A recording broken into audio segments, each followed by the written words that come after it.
This is showing you how to save your data in a way that you can access it later on any computer. Up here I have File, Export Chart. I can save a picture of the actual spectrum. I use JPEG, but you have other choices. And I'll just save it. I set up a file called fluorescence data. So you may need to set up a file where you can find your data. I give it a name, example. So this is just a picture. And it's been saved. So I could use that picture in a document, for example. But the data itself is more valuable than the picture. So here I'm clicking on data. And I'll export it as an Excel file.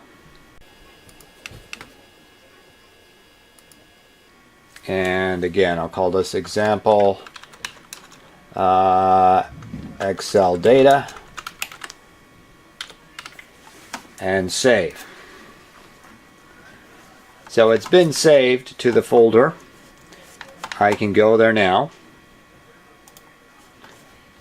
And here's the example spectrum. That's a JPEG. And there it is. Exactly what I had on screen as a picture. The data is in Excel. And what you can see here is that I actually had 3 spectra on the screen. And this first column is wavelength.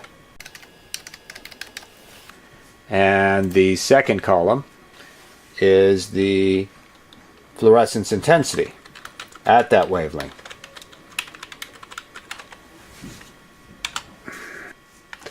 So that's true for these other columns as well. Wavelength, fluorescence intensity, wavelength, fluorescence intensity. These are 3 different samples.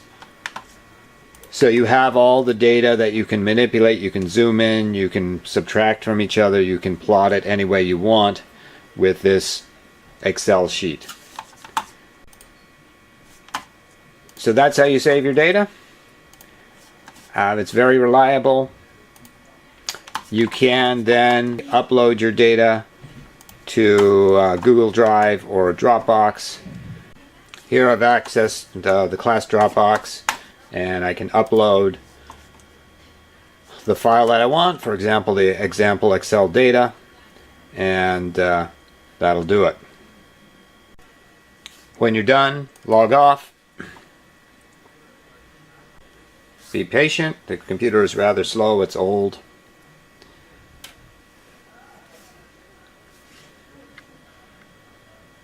But that'll get you back so somebody else can log into this computer as needed.